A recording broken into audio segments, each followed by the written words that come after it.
আচ্ছা, আমার ভিডিওগুলো যারা দেখছেন, হ্যাঁ লাইকও করছেন, কিন্তু একটু সাবস্ক্রাইব করবেন, বুঝছেন? নাহলে তো আমরা উৎসাহ পাই না। আর আপনাদের অনুরোধ করছি, আপনারা কমেন্ট করবেন কি করলে আরও ভালো হয়, বুঝছেন তো? আমার বাবা আমাকে একটু হেল্প করে, কিন্তু আপনারা যদি লাইক কমেন্ট শেয়ারটা করেন তাহলে ভিডিও বানানোর আগ্রহটা বাড়ে, বুঝেছেন? যদি একটু আপনারা সাবস্ক্রাইব করেন আর কমেন্ট করে একটু জানাবেন আর কি করলে ভালো হয়, তাহলে আপনাদের মনোপ্রত ভিডিওগুলো আমি বানাতে পারি। আপনাদের কাছে এটাই আমার বিশেষ অনুরোধ। গিন্নি, শুনছো?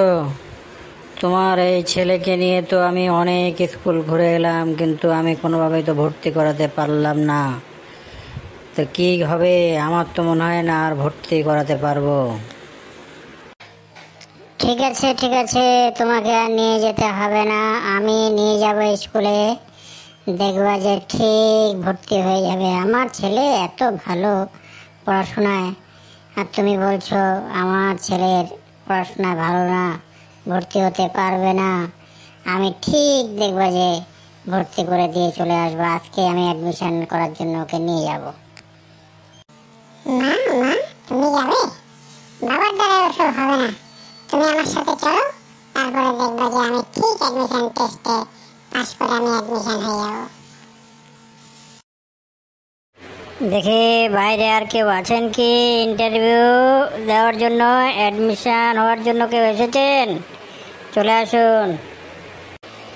এই যে স্যার, আমি আইসা পড়ছি। তোমার নাম কি? স্যার আমার নাম হচ্ছে বল্টু। বাবা, নামও তো একখানা বিখ্যাত, বল্টু। বল্টু নাম তো এর আগে আর কোনোদিন শুনি নাই। শুনেছি নাট বল্টু, কিন্তু এটা আবার যে মানুষ বল্টু, এটা তো আগে কোনোদিন শুনি নাই। ঠিক আছে, তোকে আমি প্রশ্ন করতেছি, বলতো পৃথিবীর মধ্যে সবচেয়ে চালাক প্রাণী কোনটা? স্যার পৃথিবীর মধ্যে সবচেয়ে চালাক প্রাণী হচ্ছে গরু। কি করে গরু বললি? ওটার ব্যাখ্যাটা দিয়ে আমাকে একটু বুঝিয়ে দে। স্যার বাংলা ব্যাকরণে দেখবেন আছে, অতি চালাকের গলায় দড়ি।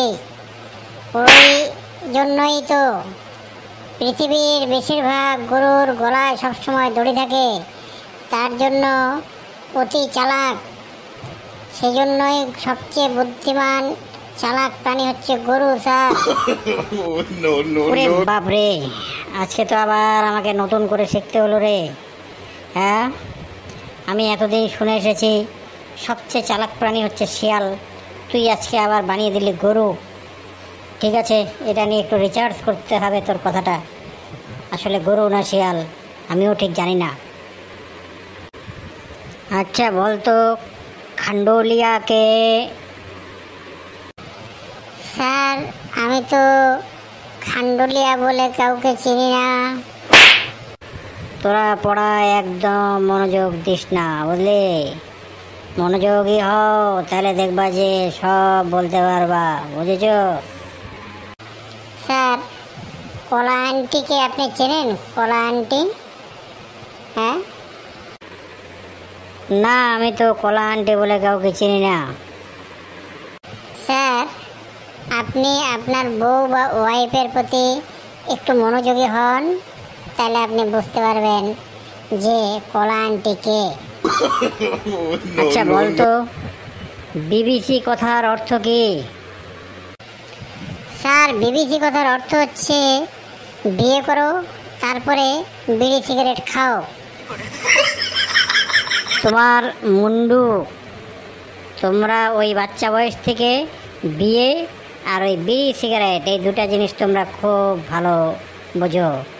শোনো, অত বিয়ে বিয়ে করো না। বিয়ে এমন একটা জিনিস, এর নাম হচ্ছে দিল্লি কা লাড্ডু। जो खाया वो पछताया, जो भी नहीं खाया वो भी पछताया। समझा क्या?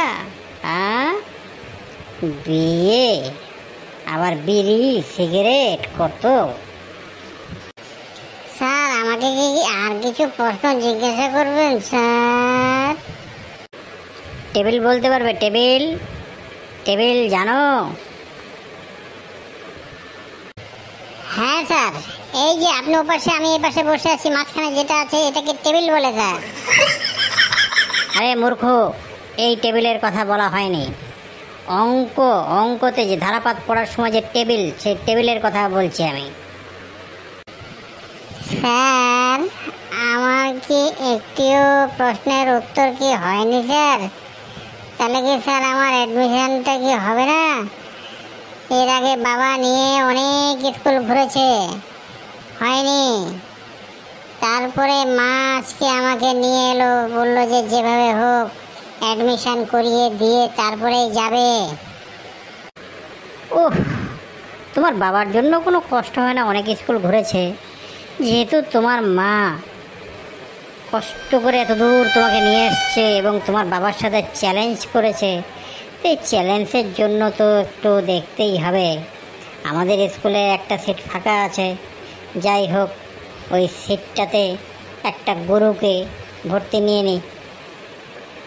ঠিক আছে, তোমার মাকে নিয়ে কালকে তুমি চলে এসো, বুঝেছো?